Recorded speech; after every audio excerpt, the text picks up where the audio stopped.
Hello students, कैसे हैं आप सब। उम्मीद करती हूँ आप अच्छे होंगे। तो आज का हमारा वीडियो होने वाला है सेल पर। सेल की सारी ऑर्गेनेलीज जो भी होती हैं, प्लाज्मा मेम्ब्रेन, साइटोप्लाज्म, इसमें हम पूरा का पूरा सेल कवर करेंगे एंड सेल स्ट्रक्चर। तो चलिए स्टार्ट करते हैं। स्टूडेंट्स, वीडियो को स्टार्ट करने से पहले चैनल को सब्सक्राइब कर लें और बेल आइकन को भी प्रेस कर दें ताकि आपको आने वाली वीडियो की नोटिफिकेशन मिलती रहे।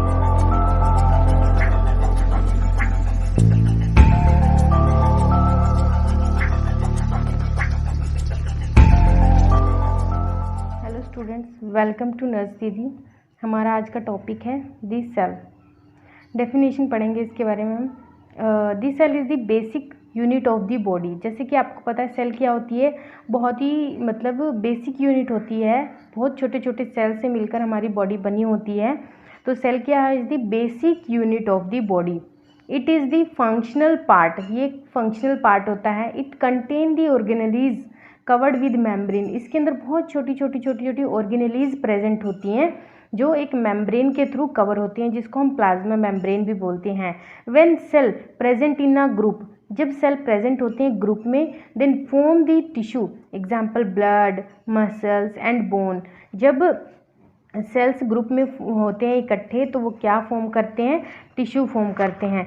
एंड जब क्या कहते हैं, different type of tissue are grouped together to form organ, example heart, stomach and liver. मतलब जब टिश्यू इकट्ठे होकर एक होते हैं तो क्या बनाते हैं, वो एक ऑर्गन बनाते हैं। ठीक है, ऑर्गन इकट्ठे होके कई सारे ऑर्गन, 2-4 ऑर्गन इकट्ठे होकर क्या बनाते हैं, organ are group together to form system, example digestive system, respiratory system etcetera. ठीक है, जैसे कि सेल मिलकर क्या बनाते हैं, टिश्यू बनाते हैं। टिश्यू मिलकर क्या बनाते हैं, ऑर्गन्स बनाते हैं। और ऑर्गन मिलकर क्या बनाते हैं, एक सिस्टम बनाते हैं। और पूरा सिस्टम हमारा क्या बनाता है, एक बॉडी बनाता है। तो सेल क्या होता है, बहुत ही इम्पोर्टेंट होता है हमारी बॉडी के लिए। एक फंक्शनल यूनिट होती है, बहुत छोटी सी होती है। बस यही ओवरऑल था हमारी सेल के बारे में। एंड नेक्स्ट वीडियो में हम पढ़ेंगे सेल के डायग्राम के बारे में। अगर आपको बीएससी नर्सिंग फर्स्ट ईयर की अनाटॉमी की पूरी क्लासेस लगानी है तो हमारे चैनल को सब्सक्राइब करें और कमेंट में बताएं आपको जो टॉपिक आपके लिए डिफ़िकल्ट है या आपको कोई प्रॉब्लम हो रही है, आप उस टॉपिक को समझना चाहते हैं तो मैं आपको ईजी लैंग्वेज में अच्छे से उसको समझा पाऊँ। मेम्ब्रेन के बारे में, plasma membrane is an outer covering of the cell. That means plasma membrane क्या होती है, आउटर कवरिंग, यानी आउटर एनवलप होता है किसके लिए, सेल के लिए। The cell boundary is no static envelope. जो ये प्लाज्मा मेम्ब्रेन होती है एक तरह से सेल बाउंड्री होती है, और सेल बाउंड्री क्या होती है, स्टैटिक नहीं होती। इसको थोड़ा हम इस प्रकार से समझते हैं कि जैसे सेल बाउंड्री क्या होती है, स्टैटिक नहीं होती। स्टैटिक दैट मीन्स स्टेबल नहीं होती, एक जैसी नहीं रहती। जैसे कि हम एग्जाम्पल लेते हैं एक बॉल का। एक बॉल को हम हमेशा देखते हैं तो वह हमेशा एक सर्कल में होती है, मतलब गोल होती है। एंड जो सेल होता है, सेल क्या होता है कि स्टैटिक नहीं होता, वो कभी ओवल शेप में होता है, कभी सर्कल में होता है। दैट मीन्स हम ये नहीं कह सकते कि वो हमेशा गोल होता है। सेल अपनी शेप चेंज करता रहता है, ठीक है, क्योंकि वह स्टैटिक नहीं होता, उसका जो एनवलप है वह स्टैटिक नहीं होता। It is a selective membrane through which certain substances can be passed into the cell and prevent the outer to the pass, so it maintain the composition of cytoplasm. That means plasma membrane क्या होती है कि selective membrane होती है। Selective membrane that means इसको थोड़ा इस प्रकार से समझते हैं, जैसे कि जैसे हमारे मेन गेट पे एक गार्ड होता है, उसी प्रकार सिलेक्टिव मेम्ब्रेन होती है। दैट मीन्स सिलेक्टिव मेम्ब्रेन क्या होती है कि सेल के अंदर से और बाहर से कुछ ही सिलेक्टिव सब्सटेंसेस को पास आउट होने देती है। मतलब अंदर से किसी बाहर जाना है और बाहर से किसी अंदर आना है, वो उसका काम करती है कि उनको सिलेक्ट करती है। जो पार्टिकल्स अंदर बाहर आ सकते हैं, जा सकते हैं, उनको अलाउ करती है। जिस तरीके से गार्ड काम करता है कि किसको घर के अंदर आना है, किसको नहीं आना है, उस तरीके से एक तरह से गार्ड का काम करती है। दैट मीन्स ये सिलेक्टिव मेम्ब्रेन होती है through which certain substances can pass into the cell. मतलब सेल के अंदर पास होता है सकते हैं इसी के through, and prevent the outer to the pass, और बाहर भी इसी के थ्रू आ सकते हैं, जिसको यह परमिट करेगी, जिसको यह अलाउ करेगी। इसकी वजह से क्या होता है, it maintain the composition of cytoplasm. Cytoplasm that means जो भी सेल के अंदर का फ्लूइड होता है उसे हम साइटोप्लाज्म कहते हैं, जिसके अंदर सारी ऑर्गेनेल्स क्या होती हैं, एनक्लोज्ड होती हैं, प्रेजेंट होती हैं। उसके अंदर का जो भी मटेरियल होता है उसे हम क्या कहते हैं, सेल के अंदर के मटेरियल को साइटोप्लाज्म। इसके बारे में थोड़ा और डिटेल में स्टडी करेंगे नेक्स्ट वीडियो में। अब आते हैं, the plasma membrane consist of 2 layers of phospholipid in which protein substances are present. That means plasma membrane 2 layer से मिलकर बनी होती है। किसकी? फोस्फोलिपिड। फोस्फोलिपिड बोले तो फैटी सब्सटेंसेस से मिलकर यह बनी होती है। इसमें 2 लेयर्स होती हैं। कौन कौन सी होती हैं? 2 लेयर्स में the 2 layer of the phospholipids, head and tail. ठीक है, हेड में क्या होता है? The head has an electric charge. ठीक है, हेड पर क्या होते हैं? इलेक्ट्रिक चार्ज होते हैं। एंड टेल पर टेल हैज़ नो चार्जेस। इसके ऊपर head has an hydrophilic means water loving, and tail it is water repelling called hydrophobic, hate water. Hydrophilic जो हेड होता है क्या होता है? वो हाइड्रोफिलिक होता है। दैट मीन्स वाटर लविंग, मतलब वाटर को क्या करता है? अपनी तरफ अट्रैक्ट करता है। एंड जो टेल होती है वो क्या होती है? Water repelling, that means hate करती है वाटर को। Hydrophobic, hydro that means water, phobic मतलब फोबिया या डर, मतलब वाटर को क्या करती है? दूर करती है अपने से। दैट मीन्स ये क्या होती है? हाइड्रोफोबिक होती है, हेट वाटर, वाटर रिपेलिंग होती है। तो ये था ओवरऑल हमारा प्लाज्मा मेम्ब्रेन के बारे में। नेक्स्ट वीडियो में हम डिस्कस करेंगे साइटोप्लाज्म के बारे में, एंड जो भी ऑर्गेनेलीज होंगी सभी ऑर्गेनेलीज के बारे में स्टडी करेंगे। तो साइटोप्लाज्म जैसे कि मैंने पिछली वीडियो में भी बताया था कि साइटोप्लाज्म क्या आता है। अब हम थोड़ा डिटेल में बात करते हैं कि साइटोप्लाज्म क्या होता है। Cytoplasm is the fluid present inside the cell. मतलब साइटोप्लाज्म क्या होता है? एक फ्लूइड होता है जो सेल के इनसाइड में प्रेजेंट होता है। क्या होता है? सेल के इनसाइड में प्रेजेंट होता है। All the organelles are found inside the cytoplasm. मतलब जो सारी ऑर्गेनेलीज होती है वो कहाँ प्रेजेंट होती है, कहाँ पे हमें पाई जाती हैं? वो कहाँ पाई जाती है? साइटोप्लाज्म के अंदर, यानी इनसाइड दिस सेल। सेल के अंदर ही होता है साइटोप्लाज्म, तो साइटोप्लाज्म के अंदर सारी ऑर्गेनेलीज प्रेजेंट होती हैं। अब देखेंगे ऑर्गेनेलीज क्या होती हैं। लिटरली स्मॉल ऑर्गन होती हैं। ये क्या होती है? बहुत छोटी छोटी सी ऑर्गन होती हैं। Have individually highly specialised functions and are often enclosed in their own membrane within the cytoplasm. ये क्या बोल रहे हैं कि जो ऑर्गेनेलीज होती हैं वो बहुत छोटी छोटी सी ऑर्गन्स होती हैं, और इनका सिंगल खुद में ही एक स्पेशलाइज फंक्शन होता है। हर एक का अलग अलग अपना अपना एक फंक्शन होता है। ठीक है, देन जो इसके अंदर प्रेजेंट होती है, इनकी हर एक की अलग अलग अपनी अपनी एक मेम्ब्रेन होती है। जैसे कि प्लाज्मा मेम्ब्रेन होती है सेल की, ऐसे इनकी खुद की एक मेम्ब्रेन होती है जिसके अंदर ये एनक्लोज्ड होते हैं। ठीक है, साइटोप्लाज्म के अंदर प्रेजेंट होते हैं। उसके बाद आता है द इंक्लूड दी। इसमें कौन कौन सी ऑर्गेनेलीज होती हैं देखते हैं। The nucleus, mitochondria, ribosomes, endoplasmic reticulum, Golgi apparatus, lysosomes and the cytoskeleton. ठीक है, ये होती हैं सारी ऑर्गेनेलीज। देन अब हम आगे की बात करते हैं। आज हम बात करने वाले हैं सेल की ऑर्गेनेलीज के बारे में। जैसे कि हमने पिछली वीडियो में पढ़ा था सेल की ऑर्गेनेलीज क्या होती हैं। देन अब कंटिन्यू करेंगे हम उनकी ब्रीफली डिस्क्रिप्शन में।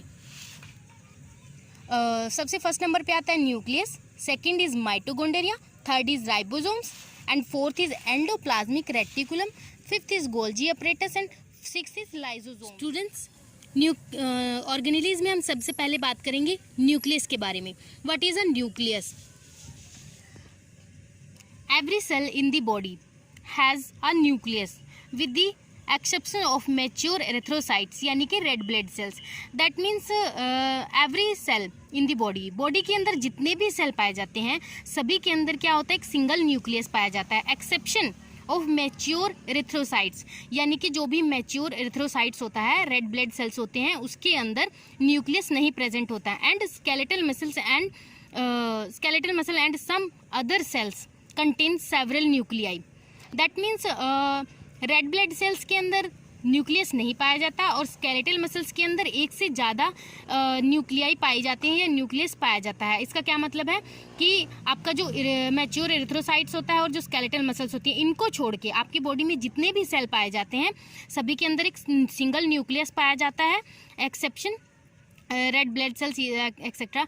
एंड रेड ब्लड सेल्स को इसमें इसलिए काउंट किया गया है कि आपने सुना होगा कि जो रेड ब्लड सेल्स होते हैं उनकी लाइफ स्पैन होती है 120 डेज की, बट ये मल्टीप्लाई नहीं होते। क्यों नहीं होते? क्योंकि इनके अंदर न्यूक्लियस नहीं होता। आपको पता है मल्टीप्लिकेशन के लिए इंपॉर्टेंट होता है न्यूक्लियस। अगर न्यूक्लियस नहीं है तो कोई भी सेल डिवीजन के लिए रेडी नहीं है, तो इसीलिए इनका डिवीजन नहीं होता, ये डेवलप होते हैं, नए न्यू जनरेट होते हैं।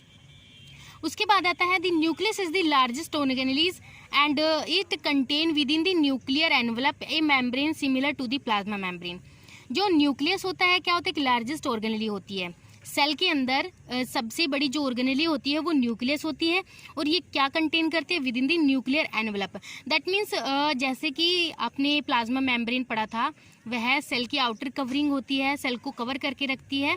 उसी तरीके से सेल के अंदर जो न्यूक्लियस होता है उसकी भी खुद की एक मेम्ब्रेन होती है, एनवलप होता है, जिसके अंदर जो न्यूक्लियस होता है वो एनक्लोज होता है, और वो सिमिलर कैसी होती है? प्लाज्मा मेम्ब्रेन की तरह होती है। Next, the nucleus control the cell and all its activities. Without a nucleus the cell would die. That means nucleus control करता है सेल की सारी एक्टिविटीज को। पूरे सेल को कौन कंट्रोल करता है? न्यूक्लियस। दैट मीन्स न्यूक्लियस क्या होता है? कि हेड होता है सेल का। Without a nucleus the cell would die. That means बिना न्यूक्लियस के सेल डाई हो जाएगा, वो लाइव नहीं रहेगा, जिंदा नहीं रहेगा। That means without a nucleus a cell live can not be possible. Next जो चीज़ आती है, the nucleus control the body's genetic material. ये स्टूडेंट्स ये बहुत इंपॉर्टेंट लाइन है, पॉइंट है, बहुत इंपॉर्टेंट है। जो मेन निचोड़ है न्यूक्लियस के में अगर आप स्टडी करते तो इम्पोर्टेंट जो चीज़ रहेगा यही रहेगा कि जो न्यूक्लियस है कंटेन करता है बॉडी के जेनेटिक मटेरियल को। दैट मीन्स एक न्यूक्लियस क्या करता है? एक जेनेटिक मटेरियल को कंटेन करता है सेल के, which directs all the metabolic activities of the cell. This consists of 46 chromosomes which are made from deoxyribonucleic acid. Except during cell division, the chromosome resemble a fine network of thread called the chromatin. मतलब कि जो nucleus होता है contain करता है genetic material which directs all the metabolic activities. जो भी cell की मेटाबॉलिक एक्टिविटीज़ होती है उनको न्यूक्लियस डायरेक्ट करता है। This cell this consist of 46 chromosomes को कंसिस्ट करता है। 46 क्रोमोसोम्स इसी के अंदर प्रेजेंट होते हैं, which are made from deoxyribonucleic acid. DNA तो आपने सुना होगा, उसी को बोलते हैं deoxyribonucleic acid. Except during cell division. That means जब सेल डिवीजन की प्रोसेस चल रही होती है उस टाइम पे यह अपनी पूरी फॉर्म में नहीं होता। दी क्रोमोसोम रिसेंबल, उस टाइम पे क्या होता है? जो क्रोमोसोम्स होते हैं resemble a fine network of thread called chromatin. मतलब कि जो क्रोमोसोम्स होते हैं उस टाइम पे बिल्कुल एक फाइन थ्रेड की तरह रिसेंबल होते हैं, जिसको हम क्रोमेटिन कहते हैं। नंबर सेकंड, अब हम बात करते हैं माइटोकॉन्ड्रिया के बारे में। Mitochondria are the membranous sachet-shaped structures in the cytoplasm, sometimes described as a powerhouse of the cell. Friends, जो powerhouse of the cell that means ये एक सेल को एनर्जी प्रोवाइड करता है, इसीलिए हम इसे power house of the cell बोलते हैं। तो माइटोकॉन्ड्रिया क्या होता है कि मेम्ब्रेनियस सैसे शेप्ड स्ट्रक्चर होता है साइटोप्लाज्म के अंदर। समटाइम डिस्क्राइब एज, मतलब कि सो माइटोकॉन्ड्रिया के अलावा power house of the cell के नाम से भी जाना जाता है। यह मेडिकल स्टूडेंट्स के लिए एक जनरल नॉलेज का क्वेश्चन होता है कि power house of the cell क्या होता है, तो इस लाइन को याद रखिए। नेक्स्ट आता है, they are involve in the aerobic respiration, the process by which chemical energy is made available in the cell. This is the form of ATP which release energy when the cell break. That means ये क्या करता है, जो mitochondria होता है इसमें aerobic respiration होती है। एरोबिक रेस्पिरेशन एक प्रोसेस होती है जिसमें ऑक्सीजन की ज़रूरत पड़ती है। मतलब कि अगर हम वैसे पढ़ेंगे तो एरोबिक और एनारोबिक दो टाइप की प्रोसेस होती हैं। जो एरोबिक होती है उसमें ऑक्सीजन की ज़रूरत होती है, और जो एनारोबिक होती है उसमें ऑक्सीजन की ज़रूरत नहीं होती। तो इसमें क्या है कि एरोबिक रेस्पिरेशन होती है, दैट मीन्स इसमें ऑक्सीजन की ज़रूरत होती है, यूज़ होता है। इसमें क्या होता है, केमिकल एनर्जी फॉर्म होती है और सेल के अंदर वो हमेशा अवेलेबल रहती है। किस फॉर्म में? एटीपी की फॉर्म में, जो कि क्या करती है, एनर्जी रिलीज करती है। किस टाइम पे? जब सेल को कोई प्रॉब्लम होती है, सेल ब्रेक होने लगता है या कुछ भी वीक होने लगता है, उस टाइम पे सेल को कौन करता है एनर्जी प्रोवाइड? वो माइटोकॉन्ड्रिया उस टाइम पर सेल को एनर्जी प्रोवाइड करता है, इसीलिए इसे power house of the cell भी कहा जाता है। The most active cell type have a greatest number of mitochondria. Example, liver, muscles and spermatozoa. That means active cell, that means आपने कई बार सुना होगा कि हमारी बॉडी में कई इंटरनल जो ऑर्गन होते हैं वो हमेशा काम करते रहते हैं, वो रेस्ट नहीं करते। जैसे कि हमारा हार्ट हो गया, हमारा लीवर हो गया, स्पर्मेटोजोआ हो गया, मसल्स हो गए, ये हमेशा काम करते रहते हैं। तो इनके पास इतनी एनर्जी क्यों, कैसे आती है इतनी, मतलब इतना ये हमेशा 24 घंटे काम कैसे कर सकते हैं? तो यहाँ पर क्या होता है कि माइटोकॉन्ड्रिया का जो अमाउंट होता है वो ज़्यादा होता है। सेल के अंदर जो माइटोकॉन्ड्रिया होते हैं वो ज़्यादा अमाउंट में प्रेजेंट होते हैं इस जगह पर, इस सेल, इस ऑर्गन में। उसी वजह से क्या होता है, वो हमेशा एक्टिव रहते हैं। Number 3 is ribosomes. These are the small granules. These are composed of RNA and proteins. That means ये क्या होते हैं, स्मॉल ग्रेन्यूल्स होते हैं, मतलब कि छोटे छोटे दाने की तरह होते हैं। जैसे कि मस्टर्ड सीड्स होते हैं उस तरह से ये छोटे छोटे दानों की तरह होते हैं। These are composed of RNA and protein. मतलब कि इनके अंदर RNA प्रेजेंट होता है और प्रोटीन भी। Using RNA, ribosomes form the protein from amino acid. That means ribosomes का मेन इंपॉर्टेंट काम क्या होता है, प्रोटीन फॉर्मेशन का। राइबोसोम्स आर प्रेजेंट फ्री और on the surface of the endoplasmic reticulum in free form in cytoplasm. Ribosomes make protein form use with cell. That means ribosomes क्या होते हैं, दो टाइप में प्रेजेंट होते हैं, एक तो फ्री होते हैं, एक बाउंडेड होते हैं। जो फ्री होते हैं वो तो साइटोप्लाज्म के अंदर इजीली मूव करते हैं, और जो बाउंडेड होते हैं वो एंडोप्लाज्मिक रेटिकुलम के ऊपर प्रेजेंट होते हैं, उसके सरफेस पे। और जो फ्री वाले होते हैं साइटोप्लाज्म के अंदर, वो प्रोटीन को फॉर्म करते हैं। इसके बाद आता है endoplasmic reticulum. It is the series of interconnecting membrane which form canals and connect with the cytoplasm. That means ये क्या करता है, एक सीरीज को फॉर्म करता है जो क्या होती है, इंटरकनेक्ट होती है, interconnecting membrane. That means endoplasmic reticulum क्या होता है, एक सीरीज होती है किसकी, इंटरकनेक्टिंग मेम्ब्रेन्स की, which form canals and consist with the cytoplasm. There are 2 types of endoplasmic reticulum, smooth endoplasmic reticulum and rough endoplasmic reticulum. Smooth endoplasmic reticulum, its surface is smooth, and rough का its surface is rough due to the presence of ribosomes on its surface, and smooth it synthesis lipid and steroid hormones. It also detoxified the drugs. It is the site for the synthesis of protein. That means जो smooth होता है वो क्यों होता है, क्योंकि वहाँ पे राइबोसोम्स प्रेजेंट नहीं होते, वो फ्री होते। और ये रफ क्यों होते हैं, क्योंकि यहाँ पर राइबोसोम्स प्रेजेंट होते हैं। ये क्या सिंथेसिस करते हैं, लिपिड एंड स्टीरॉयड हार्मोन। और क्या कहते हैं यहाँ पे, it is also detoxified drug को डिटॉक्सिफाई करते हैं। और ये क्या होती है, मोस्ट इंपॉर्टेंट साइट होती है किसके लिए, प्रोटीन सिंथेसिस के लिए। Next is the Golgi apparatus.